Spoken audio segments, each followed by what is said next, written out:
how are you doing right now, Keanu? I'm sure it's been a whirlwind to say the least, but how have the past couple of hours been? Yeah, I'm good, brother. It's bittersweet because, I've been locked up in a house for 90 days, but it's finally coming to a close here like I said, it's bittersweet. This is definitely one of the most memorable experiences of my life. So for it to come to an end is a little sad, but I'm also ready to at least have a cell phone again. Well, and you've got $50,000 to boot. That And too. to say, surprise would be an understatement when it came to your reaction, especially with such a commanding, 65% of the vote. Give me your reaction in the moment to that. Yeah, man. Wow, that was very nice, very validating for lack of a better term. Coming in here, I said winning doesn't mean anything if I have to change who I am as a person to do it. Obviously I didn't win, but I definitely feel like I did being validated by so many people voting for me and just who I am as a person, man. That felt really, really good.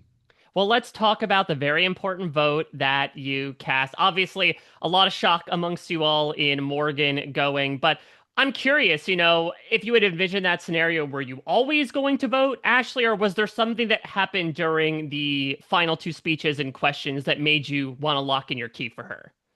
I had said during the jury roundtable that if Ashley was able to win the final HOH and take Morgan out, that would be arguably, I'm actually, to me, not even arguably, it would be the biggest move of the season. So that is something that that coupled with the type of game she played, made me want to vote for her. Interesting. What did you get a sense of what was going on with the jury if they sort of had a similar attitude? Because obviously, the jury roundtable, we saw a lot of back and forth about all three. But did you get the sense that if this scenario came about from the jury roundtable, Ashley would have won in the route that she did? I think the scenario that would have maybe lost Ashley the game was if Vince won and took Morgan out. Hmm. That if it was Vince versus Ashley in that scenario, uh, coupled with how Vince answered our questions, I would have probably voted for Vince. Well, let's talk a bit about your time in the jury house because I know that you said in another interview that even though you and Rachel were out of the game, you were still getting in arguments. Talk to me about getting to reunite with your frenemy and what your dynamic was like the past week. Oh man. Yeah, Rachel and I we just like to bug each other. I've said it in other interviews and stuff that, we have that sibling relationship, she's kind of like my older sister, that even though I have seven other siblings, I have literally never argued with any of them, not one time. So if I had a sibling that I would argue with, she's it. She's it. And I felt every bit of that in the jury house while we were playing games like Clue and things like that. Oh God. Well, I think that, something that you also talked about with Rachel is the fact that in retrospect, the vast majority of what she was telling you was the truth. Yeah. And, you chose to deny that information in lieu of trusting other people. So talk to me a bit about what made you decide not to trust a lot of what she was giving you and how do you look back on that choice? Oh man, I guess it kind of up to a certain date. I couldn't give you the exact week, but I want to say that there was a lot of people talking in my ear saying, don't trust her, don't trust her, don't trust her. And even though I innately did trust her because of her getting me to open up about my dad and things like that, I did have a level of trust for her, but I was letting people get in my ear, and that would cause me to kind of like teeter a little bit on the trusting on of her.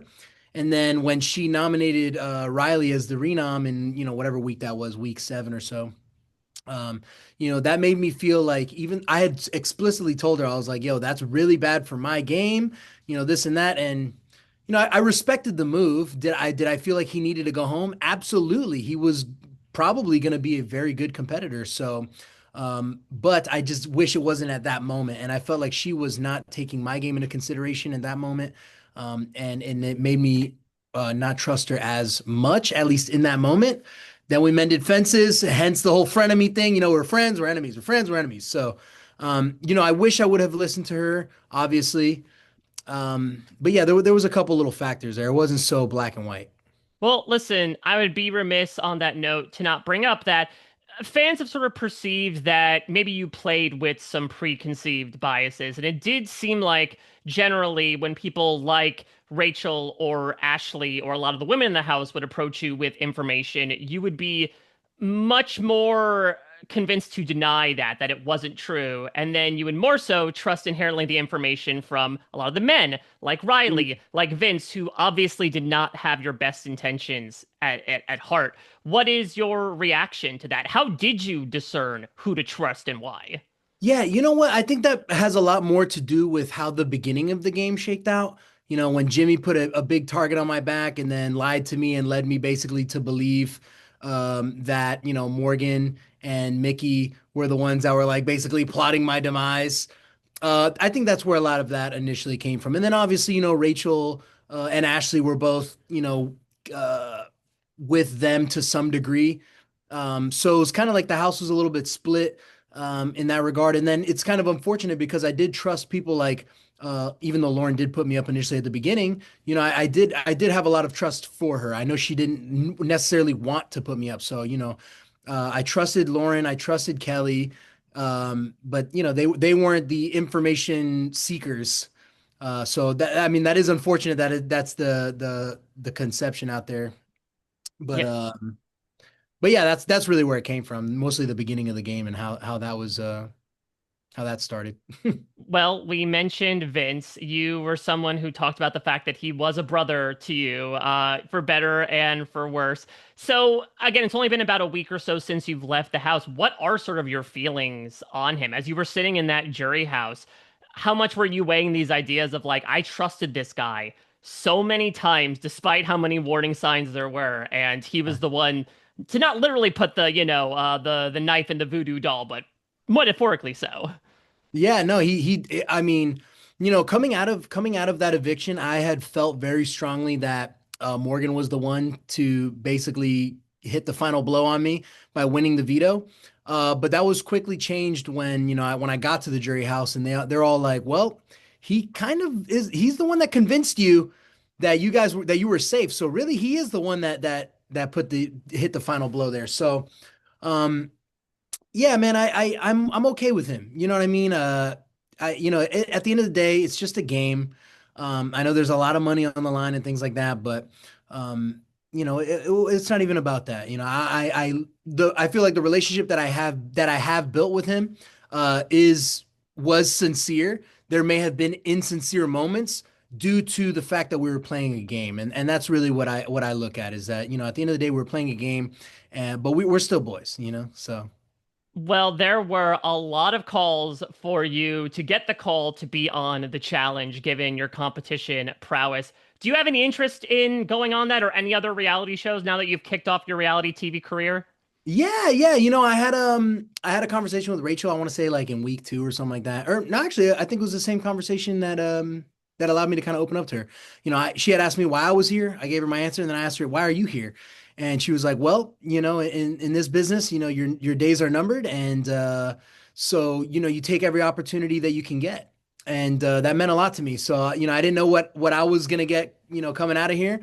But obviously I was received relatively well. I like to think I would get other opportunities such as the challenge and other things.